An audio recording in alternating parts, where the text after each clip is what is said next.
Baik, Assalamualaikum warahmatullahi wabarakatuh. Perkenalkan, saya Hilmi Asgur, mahasiswa Universitas Negeri Jakarta yang sedang melaksanakan magang melalui program magang berdampak di perusahaan PT DSV Solution Indonesia untuk customer MHP site Pondok Ungu Bekasi. Adapun video ini ditujukan untuk memenuhi salah satu tugas yaitu mengenai identifikasi supervisor development program yang di mana dalam pelaksanaannya terdapat beberapa peserta yang izin ataupun absen tanpa alasan. Berikut merupakan case yang telah diberikan.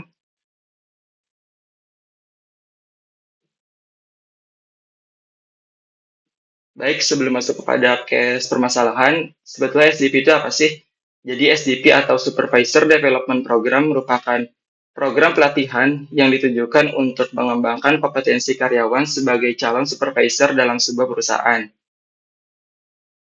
Berikut kita masuk kepada identifikasi masalah, yang dimana dari hasil wawancara yang telah saya lakukan terhadap beberapa responden, diperoleh data sebagai berikut. Yang pertama, alasan mereka mengapa tidak mengikuti training ataupun absen tanpa alasan yang jelas, yaitu yang pertama, jadwal program bentrok dengan jadwal kerja shift mereka.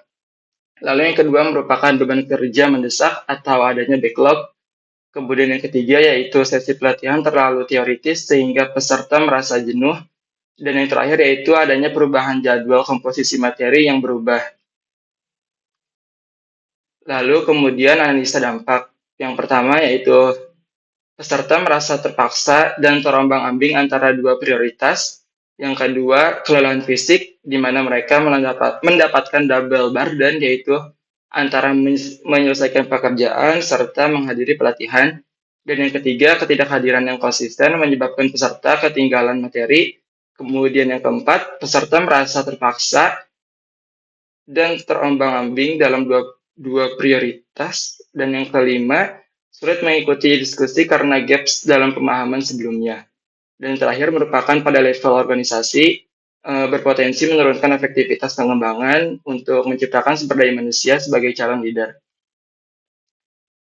Nah, di sini solusi dari saya sendiri sebagai berikut.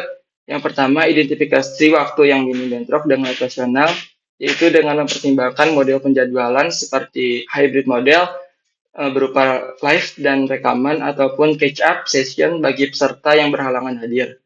Kemudian yang kedua, sistem reward atau recognition. Kehadiran dan partisipasi SDP menjadi bagian dari KPI supervisor. Kemudian memberikan poin atau badge untuk partisipasi aktif ataupun peserta yang hadir terus dalam training. Dan yang terakhir merupakan materi yang dikembangkan ataupun dilakukan harus interaktif dan praktif sehingga materinya nanti dapat dirubah yang awalnya mungkin teoritis menjadi studi kasus atau mini project atau praktik agar meningkatkan keterlibatan peserta sehingga mencegah kejenuhan serta memaksimalkan transfer pengetahuan. Demikian identifikasi yang saya lakukan dari beberapa responden yang telah saya wawancarai. Kurang lebihnya mohon maaf. Wassalamualaikum warahmatullahi wabarakatuh.